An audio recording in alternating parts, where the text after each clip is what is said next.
Haldorf produktų asortimentas. Papildomas tokia aukštos kokybės produktų linija, kuris suteikia šviesos naktį. Asortimente yra prožektoriai ant galvos ir stovyklavimo lempos. Nemėgstu girti savo amžiumi, bet jau beveik 50 metų žvejoju. Skaičiai yra negailestingi faktai, tačiau per tą laiką sukaupiau tiek daug patirties, kad gana greitai galiu nuspręsti, kurie produktai yra tie, kurie iš tikrųjų mums naudingi, kurie geriausiai ir lengviausiai padeda pasiekti norimą tikslą. Beje, seniai svajojau, kad į savo produktų asortimentą įtrauktume tokias lempas, bet tiesiog neradau tokio gamintojo, kurio produktais būčiau visiškai patenkintas. Arba kuris visiškai atitiktų mano tikslus ir maksimalistinius lūkesčius. Ir kartu jų kaina yra konkurencinga. Laimiai, praėjusiais metais radau gamintoją, kuris beje jau daugiau nei 20 metų gamina lempas. Beje, savininkas yra alpinistas, iš to taip pat galima spręsti. Kokie aukščiausi reikalavimai turi būti keliami, pavyzdžiui, čia matomoms lempoms. Taigi nekyla abejonių, kad jos gali būti naudingos ir žvejyboje. Ir pavyko išsirinkti iš itin plataus jų asortimento tas, kurios visiškai atitinka mūsų poreikius. Žinoma, visiškai pagrįstai gali kilti klausimas, ko šie gaminiai geresni už bet kurioje sporto parduotuvėje. Galima įsigyti iš lempo už kelias šimtus forintų. Yra 5 kriterijai, kuriuos šie gaminiai būtinai turi atitikti, kad šie produktai atitiktų reikalavimus, kitaip jie netinka šiam tikslui. Pirmas ir svarbiausias dalykas – patvarumas. Visi šie gaminiai turi atlaikyti ir fizinį poveikį. Pateiksiu paprastą pavyzdį, jei numesime gaminį, arba jis nukris nuo galvos ant grindinio ar betono, jis neturi sudužti. Kiekvienas šviestuvas yra labai malonus liesti. Tačiau tuo pačiu pagamintas iš itin patvaraus, smūgiams atsparaus plastiko. Žinoma, jei norėtume, galėtume specialiai pažeisti lempos gaubtą arba jį sulaužyti. Tai žinoma yra šiokia silpnoji vieta kiekvienoje lempoje, bet ši tiek stipresnė už vidutinę ir atsparesnė, tačiau pats šviestuvas beveik nesulaužomas. Antras aspektas yra funkcionalumas. Paprasčiau tariant, aš nemėgstu sudėtingų lempų.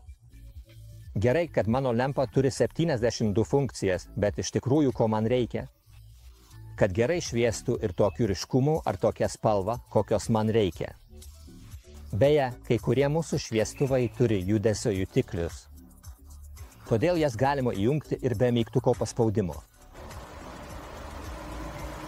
Manau, kad prie funkcionalumo dar priskiriu ir tai, kad konkretus gaminys būtinai užtikrintų daugiafunkcijų panaudojimą. Todėl man labai patinka išmanus praktiški įrenginiai. Geras to pavyzdys yra ši Hillmulti pavadinimu galvos lempa, kurią galima naudoti kaip įprastą galvos žibintą. Jei nuimsiu ją nuo magnetinio laikiklio, kuris beje yra labai stiprus ir tvirtai laiko, jis niekada nenukris savaime, tik jei ryžtingai jį nuimsiu. Taigi, jei nuėmiau nuo šio magnetinio galvos dirželio, galiu uždėti ant jos tokį spaustuką, kurio pagalba, pavyzdžiui, galima prisegti prie diržo arba prie bet kurio mūsų žvejybos įrankio ar dėžutės šono. Suspaudus, naktį gauname gerą šviesą. Bet tai dar ne viskas, jei šį diržo spaustuką nuimsiu nuo jo. Nuleidžiu šią šoninę atramą, tada pamatysite, kad yra sriegio dalis, į kurią įsukus koliuką ir, pavyzdžiui, pritvirtinus ant kranto, jis gali veikti kaip krypties šviesa. Apšviesdamas stovyklavietę arba rodydamas mums kelią, jei, tarkime, esame valtyje. Bandome priplaukti prie savo vietos, tada matysime, kur reikia pririšti valtį. Prie funkcionalumo taip pat prisideda ir patogus nešiojimas. Kaip matote, mūsų aukštesnės kokybės prožektoriai ant galvos. Vidinėje galvos juostos pusėje turi guminę dalį, kuri neleidžia prožektoriui, uždėtam ant kepurės, nuslysti ar pasislinkti. Labai nemalonu, kai prožektorius ant galvos jau nebėra ant galvos, bet jis ant jo kaklo, nes vis slysta. Na, o šios guminės, žinoma, pagal poreikį reguliuojamos. Ir vidinėje pusėje su šia slydimą stabdančia įsiūta juostelė aprūpintose galvos juostose tai beveik neįmanoma. Na ir užbaigiant šią temą, kas dar čia priklauso, tai niekas kitas kaip prožektorių svoris. Nėra nieko nemalonesnio, nei kai žmogus užsideda tokį didelį prožektorių, kad galiausiai tenka daryti kaklo stiprinimo pratimus, kad galėtum išlaikyti galvą tiesiai. Čia vienas mano mėgstamiausių, ši ant snapelio užsegama prožektorius, kurio svoris tėra vos 40 gramų ir tai stebina. Koks ryškus vis dar šis priekinis žibintas. Dabar visiškai dienos šviesa ir net taip vis tiek matosi LED lempos šviesa.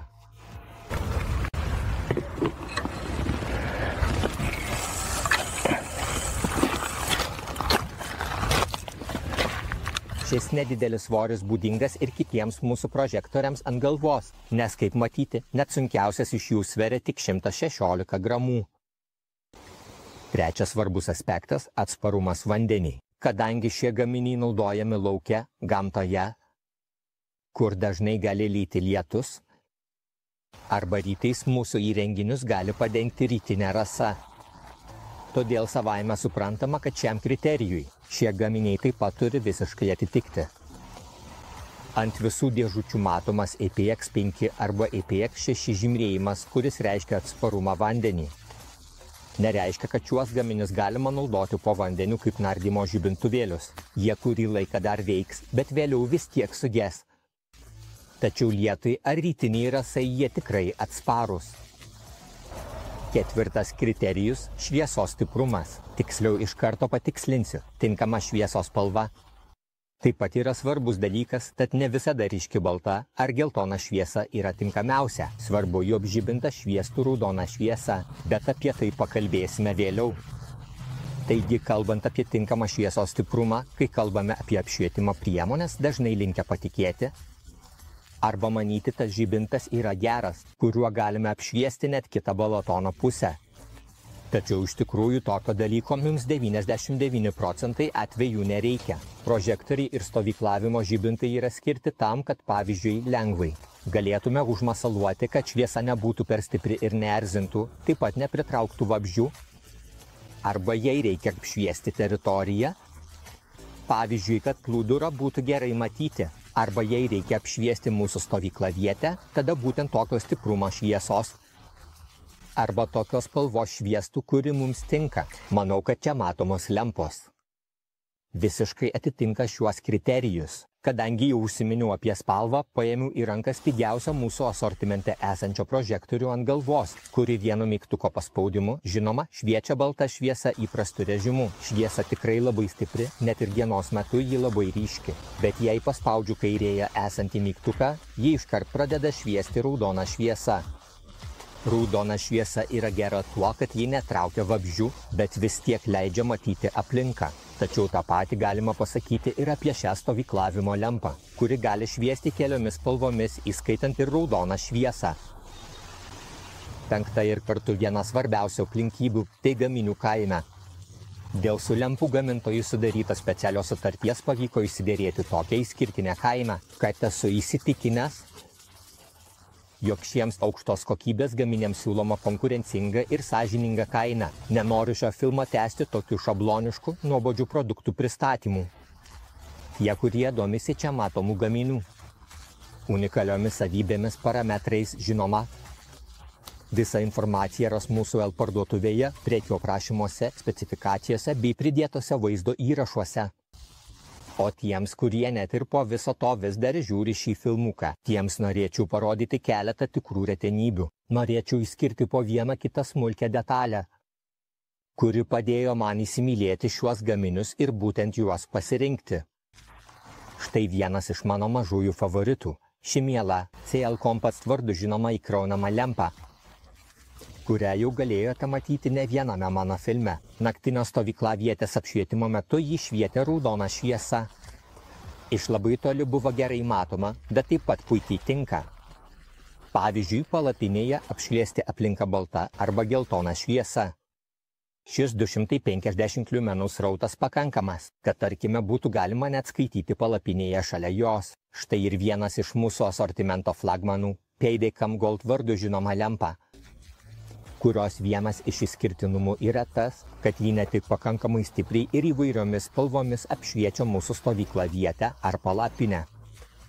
Taip pat jo talpa yra 9900 mAh, kuri leidžia mums įkrauti ir įsikrovusi telefoną, taigi ją galima naudoti kaip powerbanką ir valdyti nuotoliniu pulteliu. Lauko lempų viršūnė – tai SL Garden vardu žinoma lempa, kuri yra aprūpinta saulės baterija ir gali pati save įkrauti. Žinoma, jei norime, galime ją nuimti, o įsmeigus į žolę arba nuėmus šiuos prailginančius metalinius kotus galima pakabinti palapinėje kaip lempą.